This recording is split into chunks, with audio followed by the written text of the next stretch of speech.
at episode 118, Rob. 118. I don't have anything witty to say about There's 118. no anecdotes about 118? No, it's just one before 119. Yeah, exactly. All right, no preamble. Let's just jump into today's topic. Here's what I was thinking we'd talk about today. Yeah, I love it. You going to keep it going? Okay, all right. Yeah, the Olympics, for those that aren't familiar with the classic, I'm going to guess it's NBC, the NBC Olympic tune? NBC, yeah. Yeah. The Olympics are coming, everybody. Or maybe by the time you're listening to this, the Olympics have arrived. Or they're over. I'm not sure, But the Olympics, always an exciting time, the Olympics. Yeah. But the question is, and anyway, I saw there's news articles, the Olympics are coming, all this good stuff. It's in Paris, the Summer Olympics, right? Kind of got me thinking, do the Olympics matter anymore? And specifically from a marketing advertising perspective. Of course the Olympics matter. The pursuit of athletic excellence is amazing. The swimmers, the runners. Bringing the world together, uniting the world through sport. Yeah, this isn't, I'm not saying it's anti-Olympics, F the Olympics. It's just, but historically it's been oh my God, NBC paid $8 billion. Yeah, all the monies for the right to, and the viewership has declined, and I don't know if you saw any of these anecdotes, and I'm going to screw all this up, but they are mixing up the broadcast teams, and they are trying to bring in a bunch of celebs to make the Olympics more relevant, right? I think Snoop Dogg is going to Paris as I think an I NBC did read that Snoop correspondent, and he and Martha Stewart or something there's a whole bunch of random people that you would not, and that makes perfect sense in this day and age that they're doing that. Let's bring in people that different walks of life have interest, right? To try to get people to watch, the 100-meter, whatever dash or something. Didn't Snoop what? Didn't he broadcast for something? What did he? I have no with idea. Kevin Hart or something. They did I think together they did a guest broadcast of what? A football game? I'm trying to remember what it was. I don't think it was a football game, but it was something. Yeah.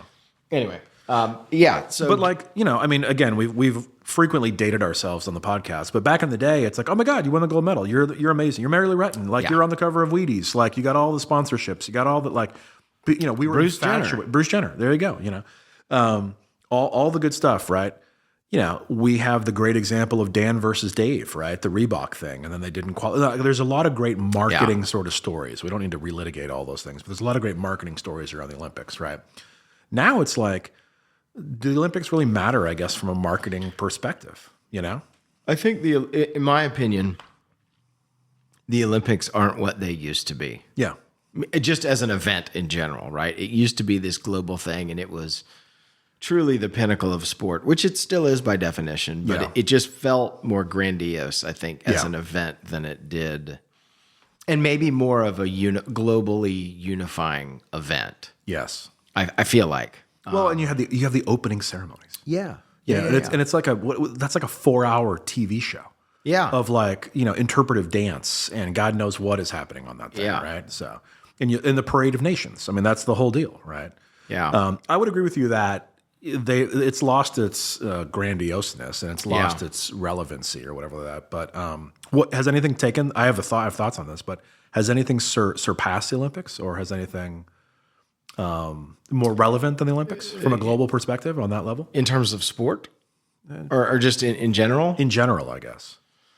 I would argue that the World Cup has surpassed it in terms of sport, right?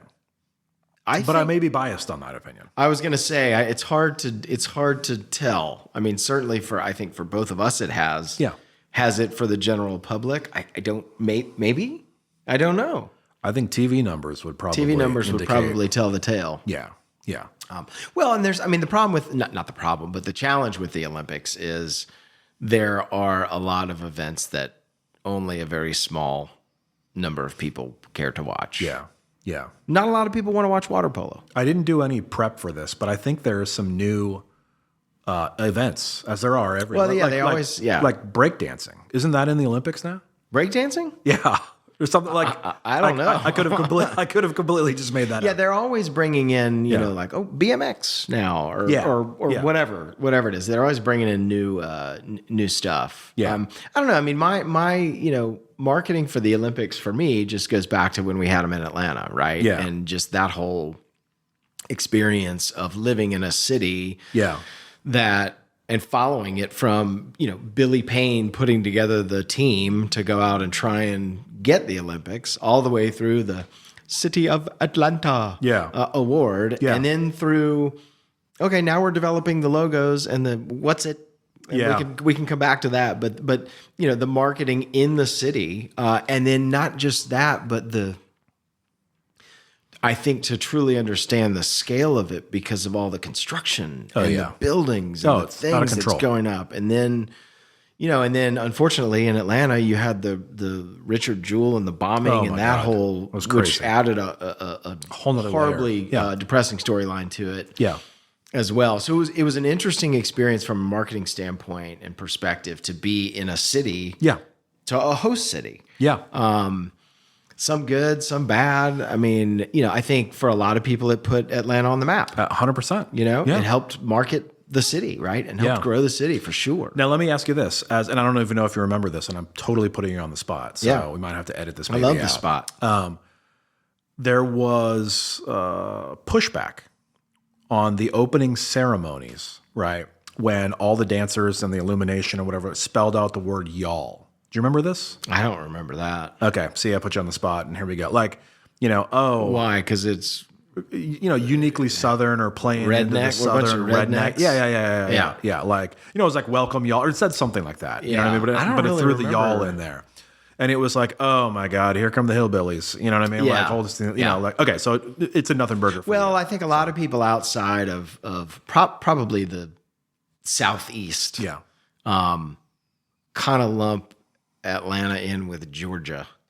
And Mississippi and our neighboring, some of our Alabama, and some of our neighboring states.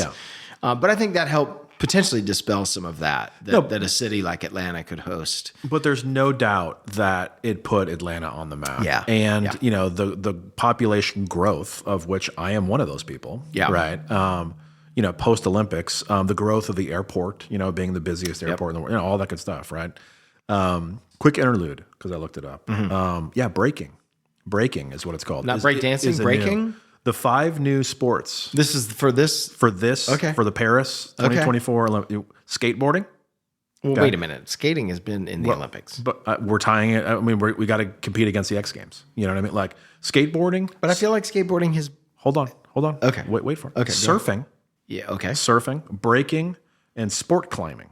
Whatever that is. It's like rock climbing. It's like the I think that's like the speed rock climbing. Okay. That feels like an American Ninja Warrior thing.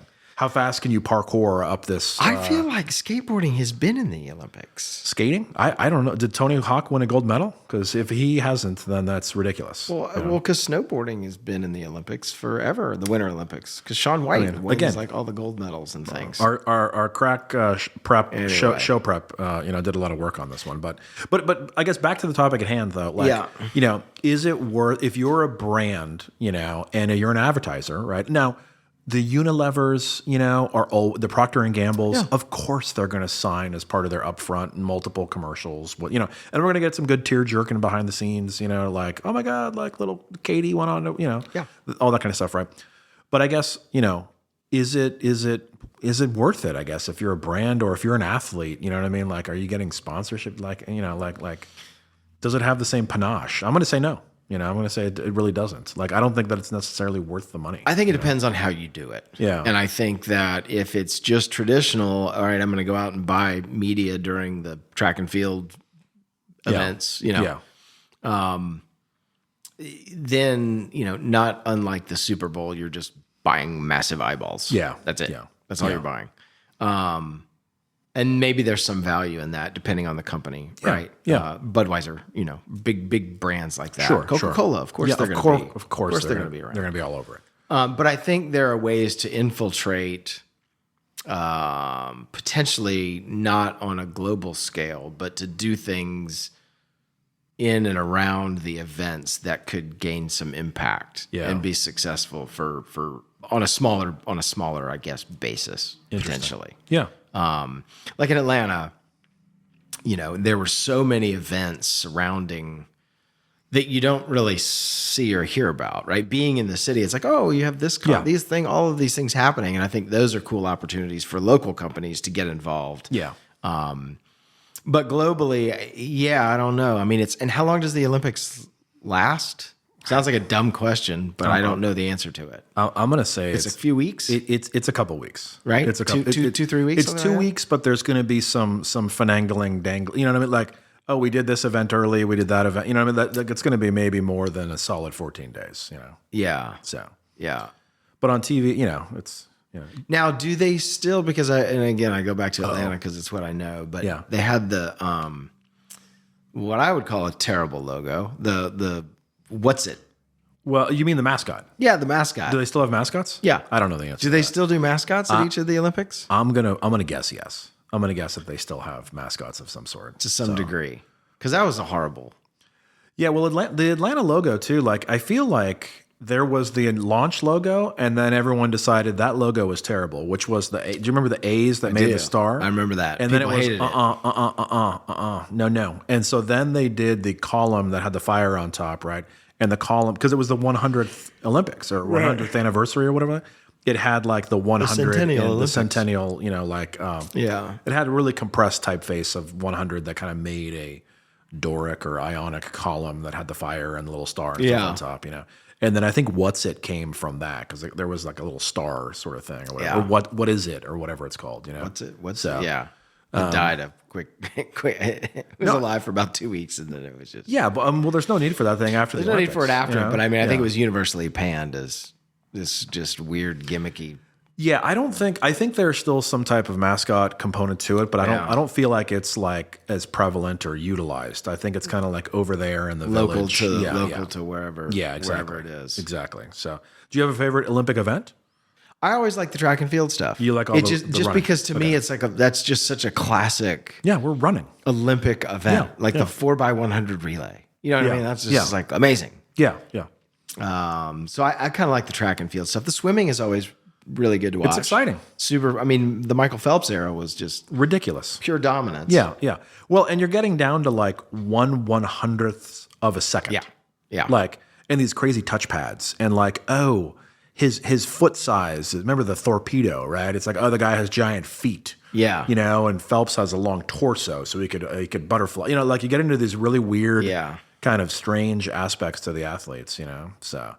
I'm a purist for Olympics. I prefer the summer over the winter because I'm a big fan of just sort of faster, stronger, higher, long. You know what I mean, like that type of thing. I don't really. I'm in the minority on this, and I absolutely recognize this. I'm not into the judging aspect of any sport. Like whenever there's a judge involved, you're a straight up win-loss. Yeah. You versus your opponent. Or you versus the clock, So it's like I threw this shot put. It's probably not even the right term, but like it is. I chucked this javelin farther than you did. Yeah. I triple jumped farther. I ran this faster. I pole vaulted higher. Like whatever there's those. No interpretation. Yeah. The ball and whatever Garland routine of the floor thing of this gym. Is that better than the other one? I mean, sure. I guess. I mean, ice skating. And like, hey, I know it kills a lot of the gymnastic stuff because it's like, hey, this pole vault versus that balance beam routine, and I understand. I mean, I'm not an idiot. I understand like degree of difficulty and blah blah blah. Like, but to me, that you're a simpleton. I beat you. It's just too subjective. Yeah. The score was 2-1.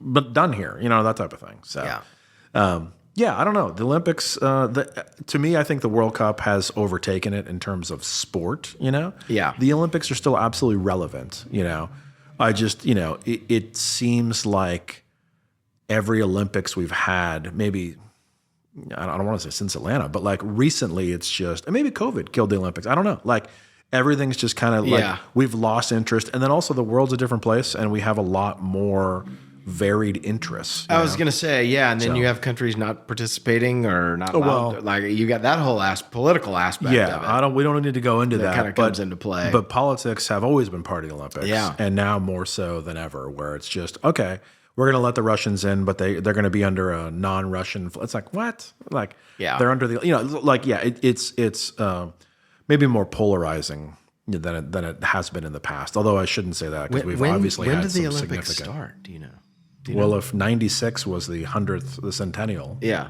No. When do they start? When did the upcoming Olympics start? Do you know? Well, we're on a podcast that may or may not play at any certain time. I want to say, I don't know. I don't know. It's Summer Olympics. I don't know, May-ish, so I don't know, start talking and I'll look it up, right? It's Olympics. I mean, I haven't really seen any promo. I haven't seen anything yet. I'm not seeing any promos or anything for it yet. Okay. All right, who's July 26th to August 11th is when they really? So we still got some time, my friend. We still got some but I'm time. a little surprised we're not hearing. They like to start planting the seeds of stories early. You know what I mean? They'll pick certain athletes and start to sprinkle out absolutely the stories. I haven't heard any yet. Yeah, I don't know who. Sha'Carri Richardson, I guess, is our big sprinter. I mean, see, I say I don't follow the Olympics, but then I know. I don't know, just through SportsCenter and through osmosis of sports, you know enough to be dangerous. I don't know that we have the great swimmer, I have no idea. I've been following up on that. So I don't know we don't have Phelps. I mean, he's done. I'll tell you what I do like, and I probably will be more interested in it this year because my stepson is wrestling, but Olympic wrestling. Wrestling? Yeah, the wrestling is super fun to watch. Yeah. As I don't want to say odd as that sounds, but like. It's no more odd than I was going to say ping pong, but what's the table tennis? Table tennis. Yeah, table tennis or those weird badminton. Is badminton still in I think that's a thing, right? I can't. Do they still do badminton? Shuttlecock? Yeah. Whacking the old shuttlecock around? Whacking the old shuttlecock. Yeah. No, there's, I mean, I don't know. There's a bunch of strange niche sort of little sports. I'm a fan of the Olympics. Now, I will not watch, I'll go ahead and admit it, I will not watch the opening ceremonies. No, it's too long. It's too long, and I just don't have any interest in that. Too long. Yeah, I'm not. Yeah, I'm with you. I did go to some of the women's soccer and Olympic soccer when it was here. Okay. Because they had it up in Athens. Oh, nice. Up at UGA. Okay. Do you remember who you saw? U.S. Oh, you did? Did you see the U.S.? Okay, nice. Yeah. Okay. I saw the women maybe it was the semifinal match. Okay. I wonder why it was in Athens versus being here. Versus here? Well, I guess we didn't have the big. Yeah. And from what I recall, the Georgia Dome, wasn't it parsed into multiple sports? It was like on this side of the dome is this sport, and that's right. I mean, they kind of cut it up. I think. I think so. Yeah. I think so. And they had World Congress Center hosted a bunch of weird stuff as well. So, I don't know. Well, we've kind of gotten off track from a marketing perspective, I guess, but it's I think an interesting challenge from a global perspective, and we've worked on global clients, right? Where I'm thinking about our old educational client, right? Where language can sometimes be difficult, right? So, you get those interesting international ads that don't really have a voiceover. Do you know what I mean? It's just Messi dribbling a soccer ball on the beach, like those types of interesting things, and it'll be interesting to see kind of what, as you mentioned, what the big players do, what the Budweisers, the Cokes, the Procter and Gamble's. I mean, they'll the Tides, they'll always be those interesting sort of, behind the scenes stories, of Olympians, which I think will be cool. Yeah. But beyond that, Olympics. Yeah, the Super Bowl's pretty much taken over as the Olympics of advertising. I would say domestically 100%. Right. Domestically 100%. So, Any other final thoughts on? I don't think so. I mean, the Paris Olympiad. Olympics was so not on my radar until you brought it up. So I'll tune in. I'm excited. Yeah. All right. It's gonna be awesome. Hooray! All right. Where can people tune in to Mock the Agency, Rob? You can tune in to us on the interwebs, of course, at mocktheagency.com, or find us on the socials. I'll let our fans figure out how to find us there. It's not difficult. Hilarious. And we will holler at you for 119. All right. Thanks, everybody.